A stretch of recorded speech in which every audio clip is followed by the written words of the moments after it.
Hello, chào bạn, chào mừng các bạn đã trở lại với channel của mình là Dũng. Và hôm nay mình sẽ chơi tập kích Bad Free.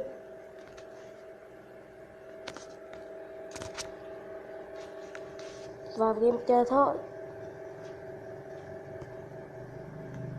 Đợi mà số điện thoại gì nữa đây. Có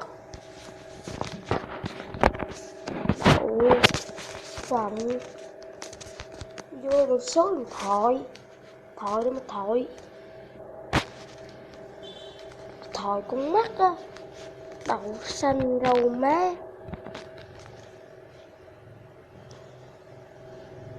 Vô game chơi coi.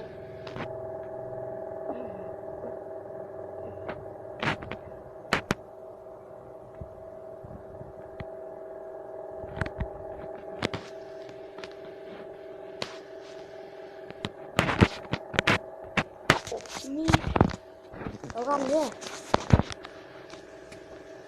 Thì đây ranh là hồi sáng mới đấu ranh xong. Mình chơi thì cũng ghê lắm chứ không phải pro như các bạn ạ. Đấu ranh nè. Tụi mày ghép nhanh lên nha, đừng có lâu. Video mà không tới 15 phút là qua 15 phút là nó bị cắt chứ không bị đăng lên được. Mình điện thoại mình là vậy.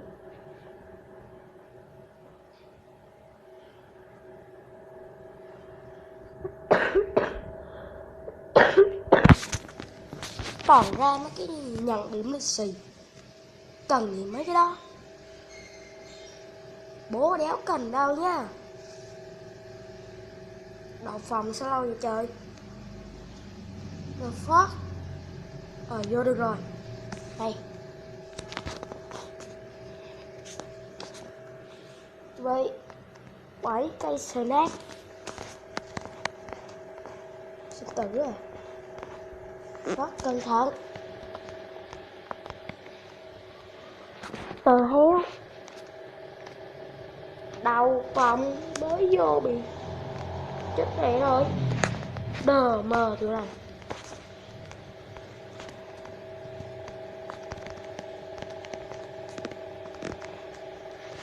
Anh đủ mấy móc lớp.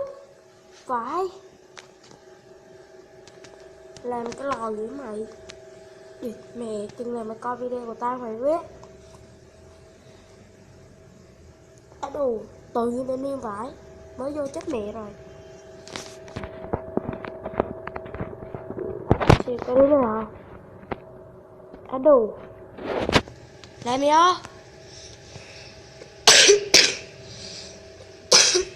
Trong tập kích này là không kích được đâu nha các bạn.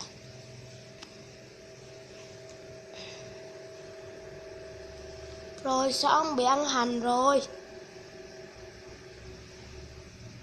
Đó chưa bị ăn hành mà. Nó không sao đâu. Hình như vô bị ăn hành người ta. Cái what the fuck. Anh đủ. Đấy mẹ mày. Cao kỳ. Chửi nhau thế anh em.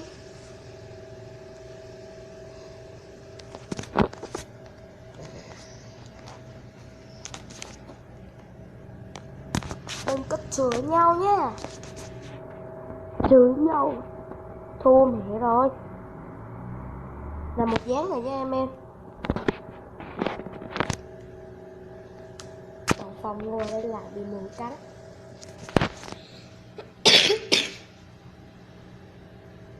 Ủa sao mình có 8 cái huy chương lúc này người ta. Vậy cũng được rồi.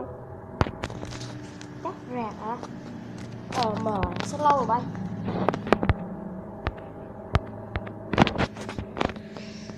Nhanh lên nha.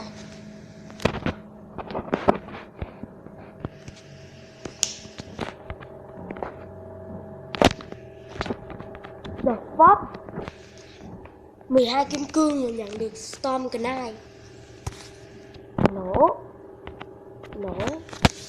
cái ục kích gì nổ lắm thế. Anh em đừng có nổ như nói ha.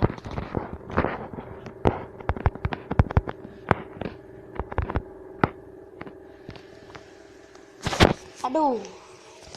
Thôi mình phải tính lại thôi.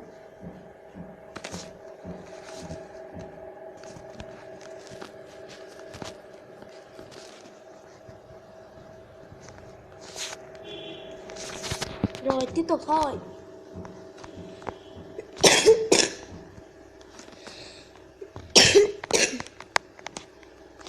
Đậu phộng gì đây?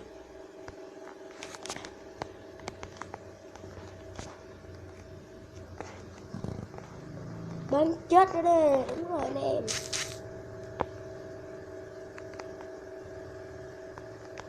Đâu rồi?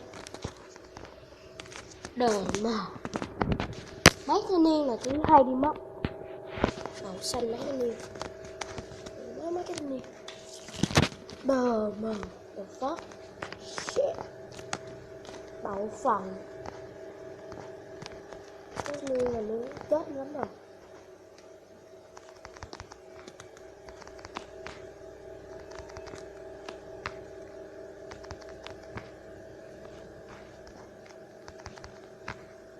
Thấy nó kích cái đéo gì đâu. Kích. Chúng ta không thuộc về nhau. Thuộc nghiệt. Phải cái tên niên nghiệt.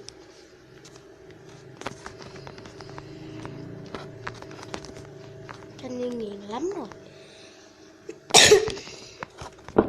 Mà chơi nãy giờ mà đéo thắng cái trận nào đó. Chúng ta không thuộc về đâu. Chết đi. Chết. Đậu phộng. Thánh.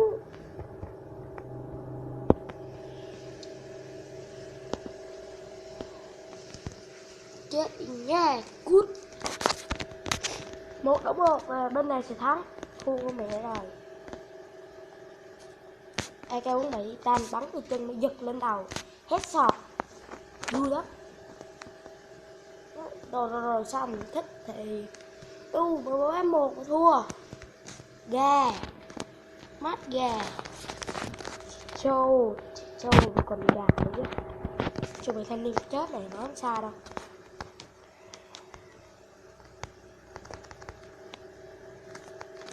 Đầu xanh. 3 cái thanh niên.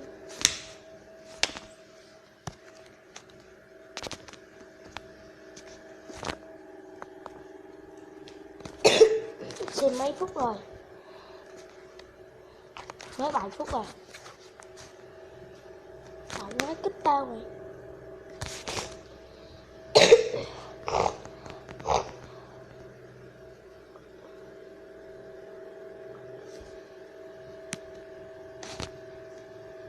Kích có đéo được đâu.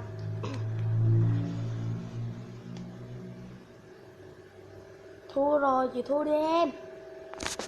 Đừng có thích thể hiện nữa. Nhảy nhót vậy. Đó biết ngay mà. Ngu như con bò. Mình mua dép đi. Đủ má. Giờ mở thanh niên.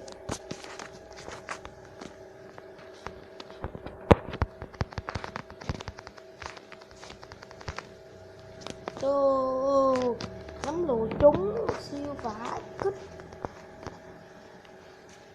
Được. Nói vậy cũng thắng mày. Chết đi nha.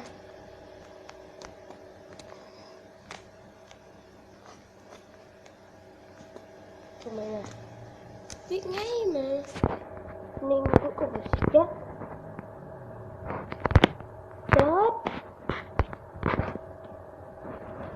Chết.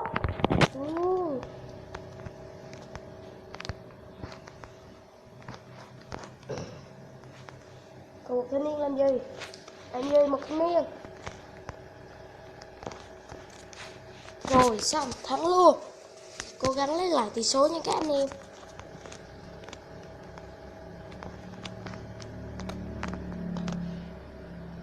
Ấy, what the fuck? Mất à? Đúng là trong tập kích toàn đi mất. Dân chơi tập kích là thế. Phải đi mất, không mất là chết.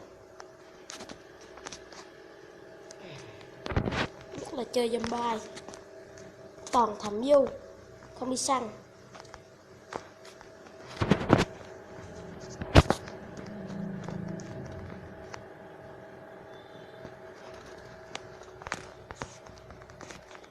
ngu thích thiệt.